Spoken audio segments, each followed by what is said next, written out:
Good day mga ate, kuya, bunso people, everybody in this world!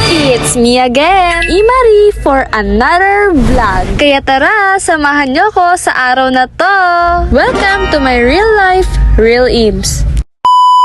Hi, hello peoples! Welcome back to my another vlog. So for today's video nga po ay Lunes na at ngayon po ay hanggang tanghali lang ang aming pasok dahil may gaganapin po mamayang gabi na Astro Camp. Kaso hindi po ako sumama roon. Anyways, ito nga po, diretso benta na naman po ang aking vlog today sa mga junior high students. At ngayon po ay hinahabol ko ang oras ko sa pagbenta para kahit half day lang ngayong araw ay meron akong panggastos mamayang hapon. Uy, hindi gagano. Ito po ay para makapag-ipon pa rin sa ngayon kahit paano. By the way, ako po ay humihingi ng pasensya dahil laging delay ang upload ng aking mga vlogs. Pero hindi naman po kayo mabibigo na hindi ko i-upload. Sadyang hindi ko lang po natutukan ng pag-edit kada uwi ko po sa bahay. Alam nyo na, marami rin po kasing inaasikaso tulad na lang ng pagtulong. Ay hala, shoutout sa'yo, babe. Huwag na po ulitin ha. Bad yun. Super salamat nga po pala sa mga napagbentahan ko ngayong araw. Dahil nakaubos po ako ng paninda.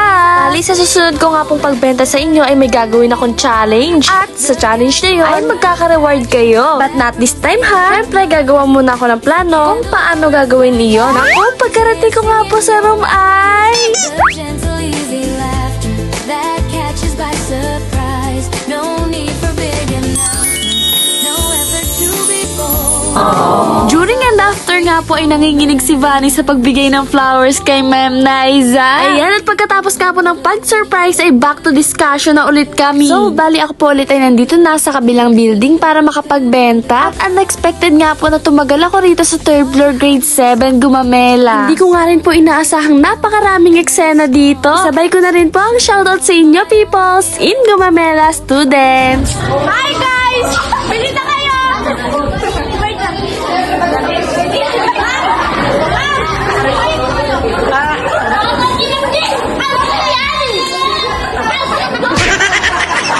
Grabe, ang sayo nyo naman pagbentahan. Sana ay lagi ko kayong matimingan sa room nyo. Dahil kapag recess, nawawala kayong lahat dito. Sa kanila ko nga rin po naubos ang Graham Boss. Natulong ko rin po pala ang isa ditong student sa pagbuhat ng Tupperware. Dahil hindi ko po masusuklian ang bumibili sa akin kung hindi ko po siya katulong. Nga pala, sa iba rin pong mga tumutulong sa akin na hindi ko na-vlog, ay super appreciate ko po ang inyong malasaki. Bukas po pala ay wala ring pasok ang lahat dahil Chinese New Year. Akala ko nga po ay makakapagpahinga ako during that. Yun pa na, dapat ako magbalot ng paninda ko para sa darating na Miyerkules. Which is, pasukan ulit after Chinese New Year. Anyways, nandito na po ako sa 2nd floor para ibenta ang mga hindi naubos ng Gumamela sa taas. At sa kabutihang palad po ay ito, unti-unti na pong naglalaho ang paninda ko. Uy, sabihin na lang talaga na ubos na ang paninda ni Imari for today's vlog. Hindi ko na nga po na-vlog ang iba kong ginawa ngayong tanghali. At yan nga po, may dala-dala na akong gatas na binili ko sa Alpha Mart. Dahil wala po akong baong tubig ngayon. Habang hinihintay nga po namin si Papa sa pag-service, ay for the sip-sip muna ng malamig na cowhead para hindi ma-dehydrated. I-share ko na rin po pala ngayon na wala na sa amin ng kalabaw nila nanay dito sa Bakura. Dahil pwede na pong ilagay sa kubo nila sa kanluran. Guys, mamimiss ko sila rito, kamustahin? Ngayong hapon po ay nagluluto na ng ulam si Mama para may pangbaon na kanin si Hendrik. Dahil kasama po siya sa Astro Camp mamayang gabi. Hanggang dito na lang po muna ang ating vlog, guys. Thanks for watching people. See you sa next school vlog.